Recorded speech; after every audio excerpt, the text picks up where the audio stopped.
Hello my lovely soul family, कैसे हो आप सब। उम्मीद करती हूँ 1111 पोर्टल पे सब अच्छे से होंगे और अच्छे रहने के लिए वो सब कर रहे होंगे जो ज़रूरी है। तो दोस्तों, स्वागत है आप सबका प्रीत समंदर love life and belief channel में प्रीत दी के साथ। आज का पोर्टल हम ट्विन फ्लेम्स का पोर्टल है, ये सब जानते हैं।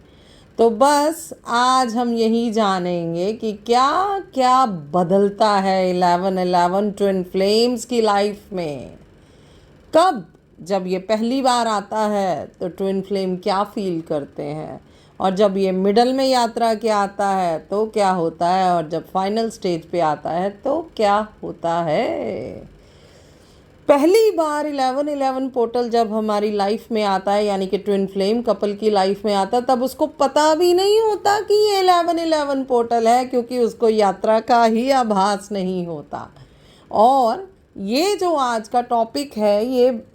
सिर्फ डीएम्स के लिए नहीं, डीएफ्स के लिए भी है। तो ध्यान रखिए, ध्यान से सुनिए, जुड़ जाइए पॉजिटिव होके। Angel, ancestor, highly spiritual divine souls को ग्रेटिट्यूड दे दीजिए, ग्रेटिट्यूड पे कीजिए,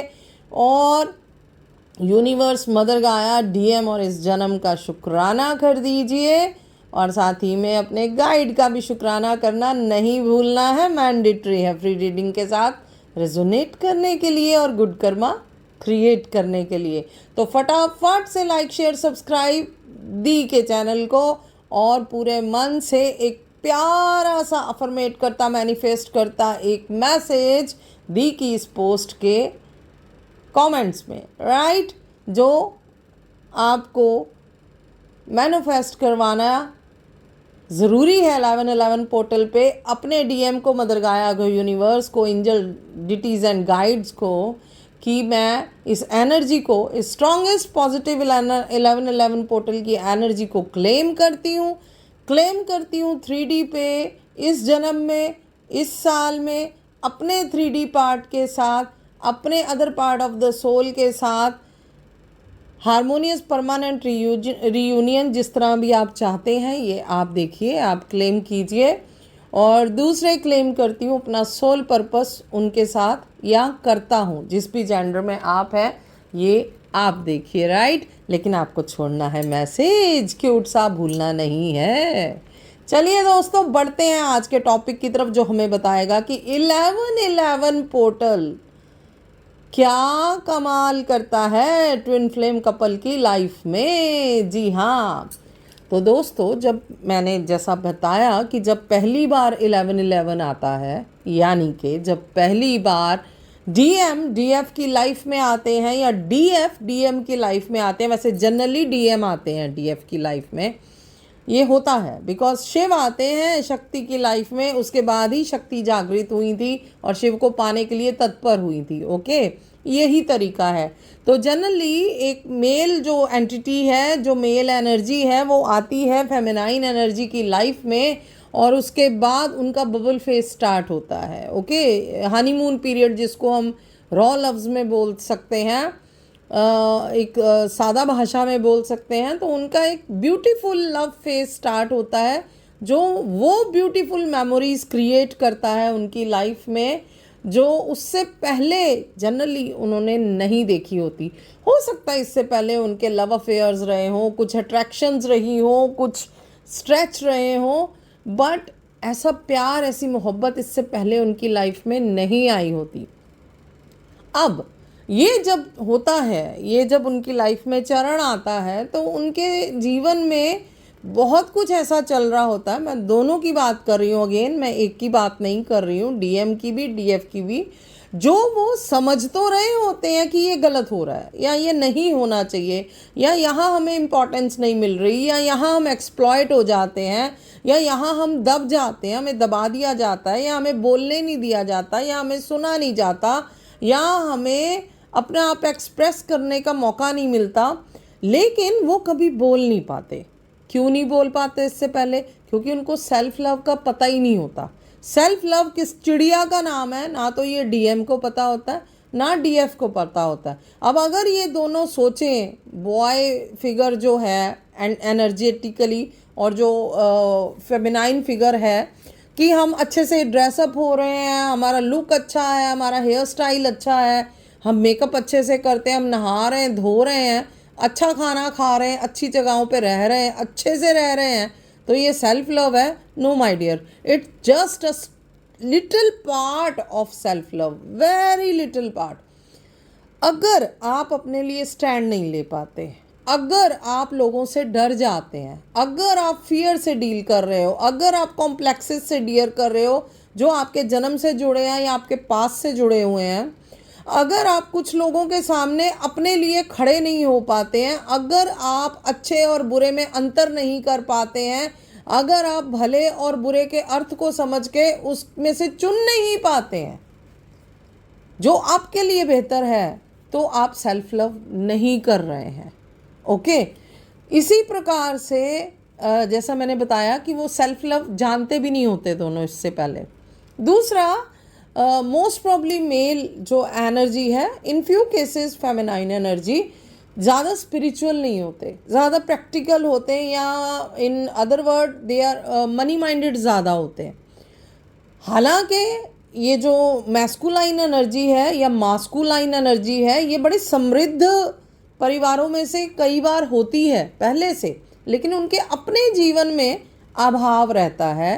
धन धान्य का या समृद्धि का, तो उनको वो अचीव करनी होती है, या परिवार की तरफ से एक प्रेशर क्रिएटेड होता है कि तुम्हें अपने पैरों पे खड़े होना है, ये तुम्हारा पैसा नहीं है, ये तुम्हारा नहीं है, तुम्हें कमाना है, तुम्हें बनना है। शुरू से उनको प्रेशराइज किया जाता है, खासकर मास्कुलाइन एनर्जी को, चाहे फीमेल बॉडी हो चाहे मेल बॉडी हो, जेंडर पे मत जाइएगा, जेंडर अपने हिसाब से लगाइएगा। तो ऐसे में क्या होता है कि उनका ब्रेन, उनका हार्ट हमेशा प्रेशर में रहता है, उनको हमेशा एक कंपैरिजन भाव में रखा जाता है। तुम्हारा बड़ा भाई तुमसे बहुत बेहतर है, बहुत ज़्यादा लायक है, बहुत ज़्यादा अच्छे उसने गोल अचीव किए हैं, बहुत ज़्यादा स्टडी में ब्रिलियंट है, बहुत ज़्यादा लुक्स में बैठ रहा है, बहुत ज़्यादा मेंटली वो स्मार्ट है, हार्टली वो स्ट्रांग है, अपने लिए खड़ा होता है, स्टैंड होता है, तुम नहीं कर पाते, उसको हमेशा कमतर दिखाया जाता है, जिस वजह से उसके अंदर एक ना जेलिसी, एक अभाव का जो फीलिंग होता है बड़ा स्ट्रांग रहता है। और ये दोनों साइड में होता है, फेमिनाइन में भी होता है, मास्कुलाइन में भी होता है, क्योंकि दोनों को अभाव की परिस्थितियों में रखा जाता है। फाइनेंशियली भी, लव वाइज भी, यानी इमोशनली भी उनको हमेशा एक्सप्लॉइट किया जाता है, और कई बार तो इवन सेक्सुअली भी उनके साथ अब्यूज़ हो जाते हैं जनरली रिश्तों में। अब्यूज़ वाइज पेरेंट कई बार मारते हैं, कई बार गलियाते हैं, गाली गलौज करते हैं इनके साथ, कई बार तो उनके जन्म तक को कोसा जाता है कि तुम अनवांटेड चाइल्ड हो, या तुम एक नालायक बच्चे हो, तुम्हारा दिमाग अच्छा नहीं है, या तुम एवं ही आ गए, एक्सीडेंटल चाइल्ड हो, हम तो चाहते ही नहीं थे, हमें तो 2 ही बच्चे चाहिए थे, तुम बीच में अचानक से आ गए, अनप्लैंड आ गए। इस वजह से वो बच्चा हमेशा एक ना नेगेटिव भाव से एक साइड से ग्रसित रहता है। दुनिया में वो भले खुद को पूरा दिखाने के लिए, स्ट्रांग दिखाने के लिए लड़ता है दूसरों से, खुद से, लेकिन सत्य ये है, पूर्ण बात ये है कि वो हमेशा ना अपने साथ एक अभाव का भाव लेके चलता रहता है, और इस चीज़ से वो ग्रसित रहता या रहती है कि मैं वो लविंग चाइल्ड नहीं हूँ, वो विलिंग चाइल्ड नहीं हूँ जो मेरी फैमिली में दूसरे बच्चे या रिश्तेदारों के बच्चे अपने घरों में हैं। ओके, सिबलिंग के कंपैरेटिव हालांकि रियलिटी ये होती है कि ये बच्चा ज़्यादा ज़हीन, ज़्यादा लॉयल, ज़्यादा ब्रिलियंट होता है, लेकिन ये अब कार्मिक मैं तो पैटर्न कहूँगी ईश्वर का बनाया कि इसकी बहुत ज़्यादा मेहनत, बहुत ज़्यादा लॉयल्टी, बहुत ज़्यादा डेडिकेशन के बावजूद भी जो क्रेडिट है वो दूसरे बच्चों को दे दिया जाता है, इनको नहीं मिलता। काम हर एक इनको दिया जाएगा, करवाया हर एक इनसे जाएगा, लेकिन इनको लोग थैंकलेस मिलेंगे, ठीक है, और जो क्रेडिट है वो दूसरों को चला जाएगा, और अगर कभी कोई नुकसान कर देगा वो सारा इन पे डल जाएगा, या इनसे कोई नुकसान हो गया फिर तो समझो इनकी जान पे बनाई। सो इस वजह से ये चीज़ें छुपाते हैं, ये चीज़ों से भागते हैं। जो रनर का भाव इनमें आता है, दोनों में, एक का नहीं कह रही हूँ, दोनों में आता है, वो भी इसी वजह से आता है कि इनको बचपन से छुपाना, चुराना, भागना ये सीख लेते हैं। क्यों? क्योंकि इनके साथ कोई नहीं खड़ा होता। ओके। और कुछ जो मास्कुलाइन मैट्रिक्स स्वभाव के होते हैं, या कुछ उनको उठ के ये भी बोल देते हैं कि ये तो नार्सिसिस्ट है, वो एक्चुअली उनका विकेड नेचर होता है। उनके अंदर एक नेगेटिव ऑरा जो क्रिएट हो जाता है इन चीज़ों की वजह से, जो उनको एक उनके साथ दूसरों बच्चों से फ़र्क रखा जाता है। ठीक है, डिस्क्रिमिनेशन जो उनके साथ होती है समाज में, घर में, स्कूल में, वर्क पे, हर जगह। बॉस भी क्रेडिट दूसरों को दे रहा है, नालायकों को, इनको घटिया बोला जा रहा, क्योंकि एक्चुअली वो जलते हैं इनसे,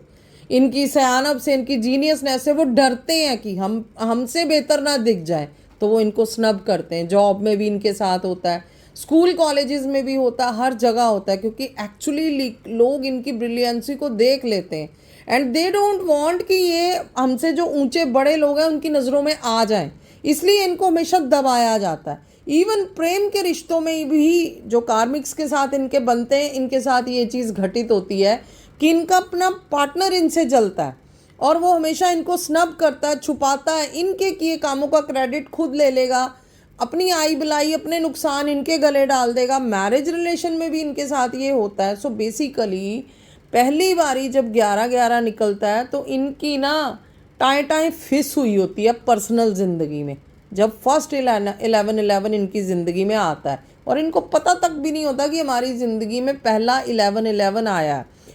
अब इस 11-11 को, इनकी लाइफ को बेटर तरीके पे ले जाने के लिए क्या करना पड़ेगा, क्योंकि एक चीज़ रेक्टिफाई नहीं करनी, 2 नहीं करनी, 3 नहीं करनी, हज़ारों करनी है। बेसिकली हम बोलें तो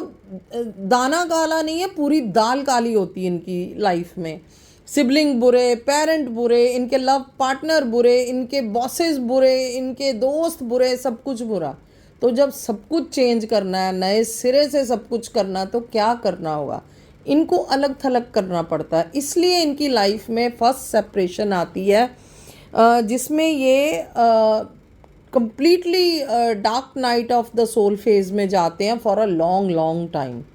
और वो करीबन, कई बारी तो कईयों की लाइफ में साल 1.5 साल लंबा हो जाता, कईयों के तो बहुत लंबा हो जाता है, बिकॉज जितनी जल्दी वो अपने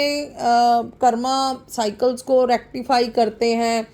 उनको समझते हैं, मैनेज करते हैं कि कौन अच्छा कौन बुरा, किसको कहाँ रखना है, और सबसे बढ़ के जो बड़ा क्रम होता है वो होता है सेल्फ लव सीखना, नो बोलना सीखना। इन चीज़ों पे काम करते करते इनको बहुत टाइम लग जाता है कई बार, क्योंकि कई बड़े वल्नरेबल होते हैं, बहुत सॉफ्ट होते हैं, बहुत डरपोक किस्म के लोग होते हैं, पर्सनालिटीज़ मार मार के उनको बड़ा दब्बू बना दिया, बड़ा सहनशील बना दिया कि ट्रक भी निकल जाए सर से तो रिएक्ट नहीं करना। इस किस्म के लोग डोमेस्टिक वायलेंस झेल रहे होते हैं, अब्यूज़ झेल रहे होते हैं, गाली गलौज झेल रहे होते हैं, बट फिर भी रिएक्ट नहीं करना।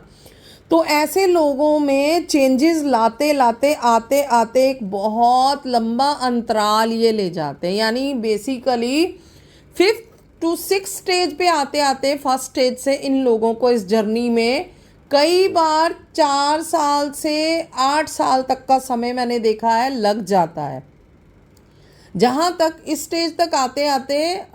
डीएफ तो बहुत बेहतर समझ जाती हैं कि मुझे अपने लिए खड़े होना है, अपने लिए काम करना है, सेल्फ सेंटर्ड होना है, क्योंकि यहाँ तक आते वो सेल्फ लेस नहीं होती हैं, बट सेल्फ सेंटर्ड होना सीख जाती हैं, अपने लिए बोलना ना करना सीखने लग जाती हैं, अपने लिए खड़े होना, स्टैंड लेना, अपनी बीमारी, अपने सेहत, अपने शरीर पे ध्यान देने लगना। ओके, फिर उनको ये भी पता लग जाता है कईयों को, क्योंकि कई मल्टीपल रिलेशन में जा रहे होते हैं, मास्कुलाइन भी फेमिनाइन भी, कि परेशान हुए, गिरे, सेक्सुअल रिलेशन बना लिया जहाँ मन किया, या कई तो विद्रोह करके सेक्सुअल रिलेशन बनाते हैं घर वालों से कि तुम्हारी इज्जत को तार तार कर दूंगा या कर दूंगी, मैं नहीं किसी की अब परवाह करूंगी, मेरा शरीर किसी के लिए डिमांड करेगा तो मैं शरीर को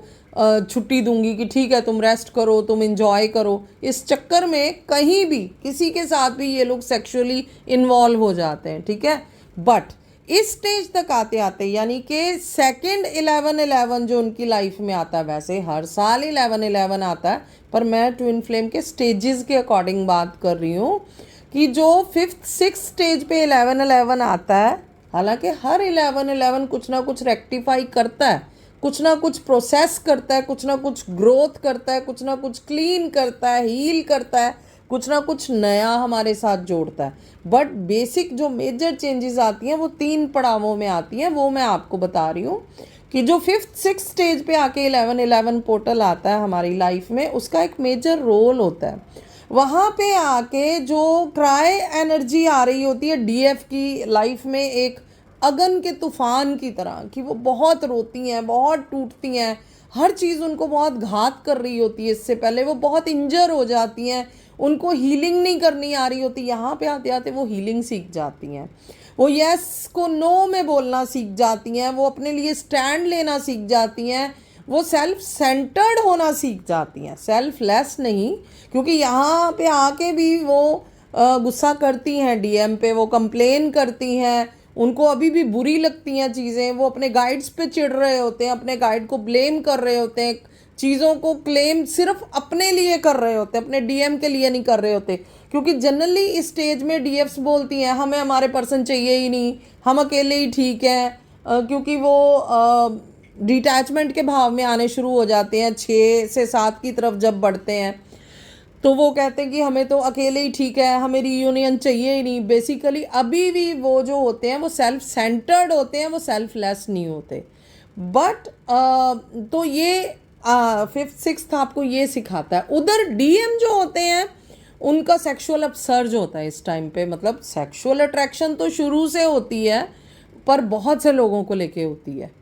बट 5th-6 आते आते ये कट के डीएम को समझ में आता है कि मुझे मल्टीपल रिलेशंस में नहीं जाना है, क्योंकि ये मुझे ही घात कर रहा है, मैं ही हर बार जब रिश्ता टूटता है मैं इंजर होता हूँ, या मुझे बाद में पता चलता है कि लोग तो मेरा फ़ायदा उठा गए, मुझे यूज़ करके निकल गए, मैं कहीं कम हो गया या कम हो गई, जो मास्कुलाइन एनर्जी है। तो उनको समझ में ये आता है कि मुझे कहीं भी इंटीमेट नहीं होना है, कहीं भी दिल दिमाग शरीर नहीं जोड़ना है, बल्कि मुझे उस इंसान के साथ इंटीमेट होना चाहिए जो मेरे साथ इंटीमेट होना चाहता है, जिससे इंटीमेट होके मुझे चोट ना लगे, मुझे घात ना हो, मैं माइनस में ना जाऊं। तो वो बेसिकली फिर घूम फिर के उनको समझ में ये आता है 5वीं-6ठी स्टेज तक आते आते कि दुनिया में एक ही बंदी या एक ही बंदा है जो मेरी फेमिनाइन शक्ति है, मुझे उसी के ऊपर कंसंट्रेट करना है। इतना मास्कुलाइन को समझ आना शुरू हो जाता है कि ये रिश्ता कुछ खास है, कुछ अलग है, कुछ स्पेशल है, इसकी खींच ख़त्म नहीं हो रही। हालांकि मैंने ब्रेकअप कर लिया, हालांकि मैं सगाई कर गई, हालांकि मैं शादी कर गया, उसके बावजूद हालांकि मेरे बच्चे हो गए, पर वो दबा कुचला रिश्ता जो बचपन में जवानी में जुड़ा था, या 20 साल पहले या 10 साल पहले या 4 साल पहले छूट गया था, और वो जागता है, उनको पता लगता है कि वो एक फलां पर्सन वो बहुत प्योर था मेरे लिए, वो बहुत पायस था। फिर वो कांटेक्ट करते हैं, ढूंढते हैं उनको, और जिसको छोड़ के निकल गए होते हैं यानी ऑन ऑफ हो रहा होता है उसके पास वो लौटते हैं, और फिर उससे बातें होती हैं, उसको पूछा जाता है, हालांकि निकलते फिर लड़के हैं, क्योंकि यहाँ तक डीएफ के पास बहुत शिकायतें होती हैं, वो बहुत गुस्सा होती है उनसे कि मेरी कदर नहीं डाली, मुझे समझा नहीं, मैं प्रेम कर रही थी, डर के भाग गया मेरे को छोड़ के, दूसरे गधों को चुन लिया मेरे ऊपर, बेवकूफ़ों को, नॉन डिज़र्विंग पीपल को।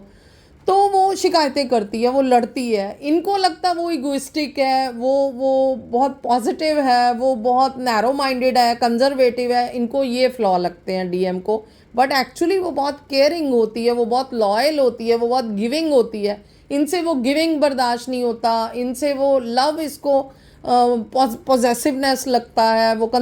उनका जो केयरिंग होता है वो इनको कंजर्वेटिव लगता है।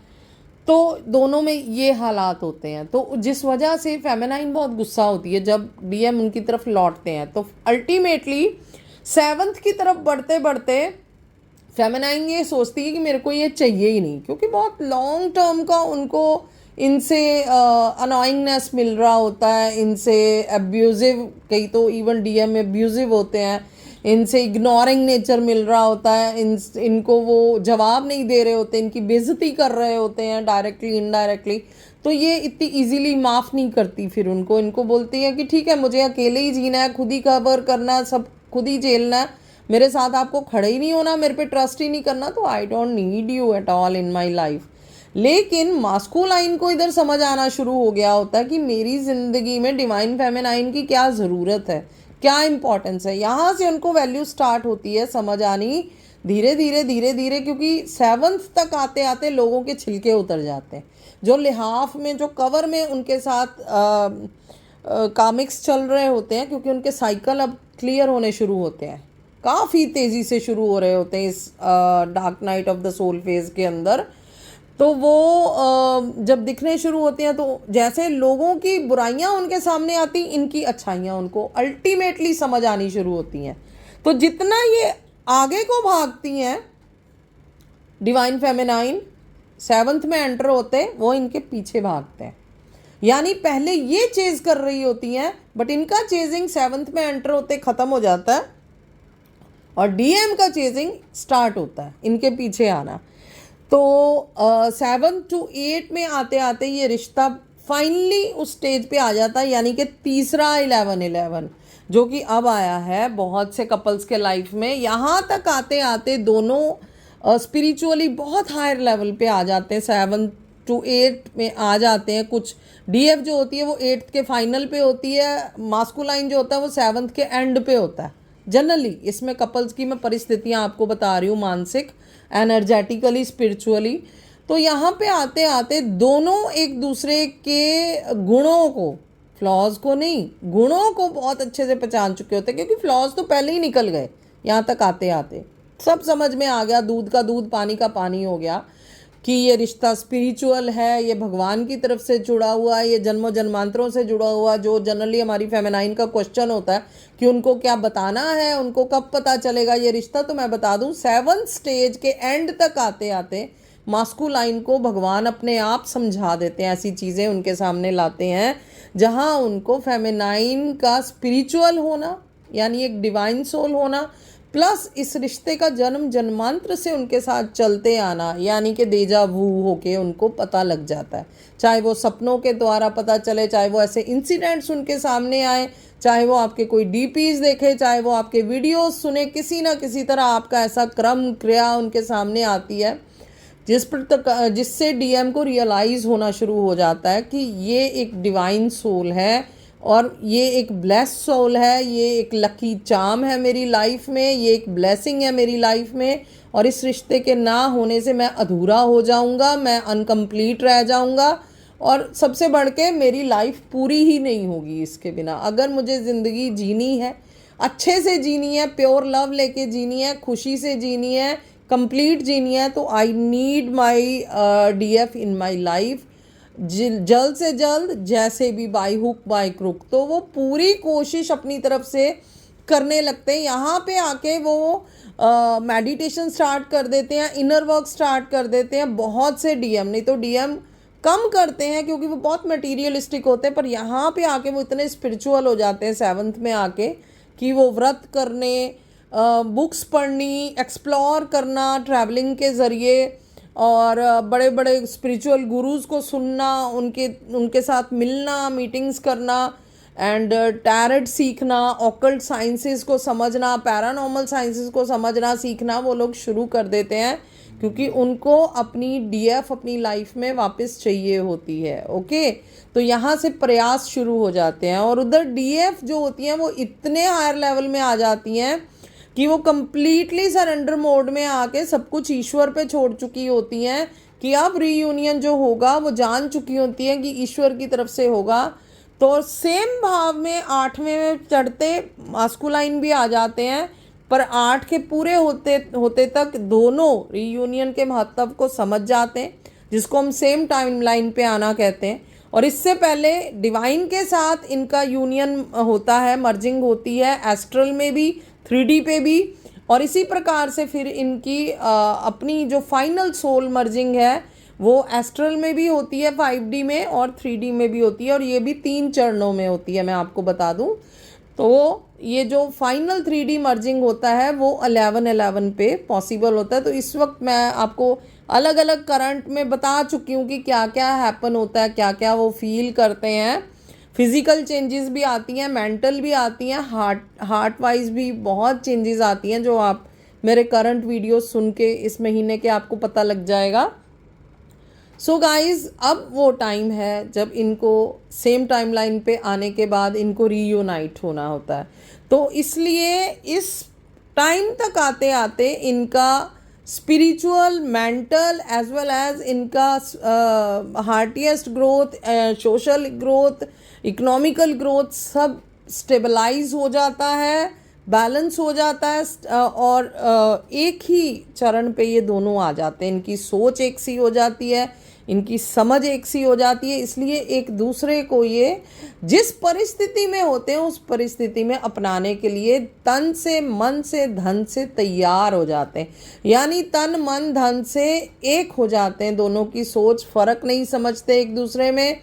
और उनकी ईगो, उनका लव, उनका पोजेशन, उनका रॉयल्टी, उनका हक जताना सब कुछ पॉजिटिव वे में लेते हैं। जब आप एक दूसरे को पॉजिटिव वे में लेने लगो, क्योंकि जो भी एक व्यक्ति जिस मिश्रण से वो बना है वही वो है, ठीक है, उसका वो बेहतर वर्जन है आपकी लाइफ में, वो बन के आया अब, तो उसको वैसे ही जब वो अपनाने को तैयार हो जाते हैं, मास्कुलाइन फेमिनाइन को, फेमिनाइन मास्कुलाइन को, तब वो संपूर्ण मिलन जो होता है शारीरिक, आत्मिक और मानसिक, इनका 3D पे घटित होता है in the presence of divine. क्योंकि इससे पहले डिवाइन उनसे मिल चुके होते हैं, यूनाइट हो चुके होते हैं। तो ये मिलन एक पुरुष और स्त्री की एनर्जी का नहीं होता है, ये मिलन 3 एनर्जी का होता है, divinal energy, masculine energy and feminine energy. इसीलिए इसको डिवाइन यूनियन बोला जाता है। ओके, तो ये बेसिकली 1111 पोर्टल आपकी लाइफ में लेके आता है, और इस बार का 1111 पोर्टल बहुत से जो हमारे एडवांस एनर्जी कपल हैं उनकी लाइफ में ये ब्यूटीफुल घटना लेके आया जो घटित होने को है। तो बस राम राम जपिए और अपनी इस ब्यूटीफुल एनर्जी को क्लेम कीजिए और उस पर स्टेबलाइज रहिए और उस पर विश्वास बनाए रखिए और मैनिफेस्ट कीजिए कि जल्द से जल्द ये हो जाए। और हमारा भी यही प्रेयर है आप सबके लिए। तो टिल द टाइम मैं अगला वीडियो लेके आऊँ, इस एनर्जी पे क्लेम कीजिए, स्टेबलाइज रहिए, अपनों के साथ रहिए, अपने साथ रहिए और ईश्वर के साथ रहिए। मैं फिर मिलूँगी अगले वीडियो में। लाइक शेयर सब्सक्राइब कर दीजिए, कमेंट्स कर दीजिए। Stay tune, bye bye, take care.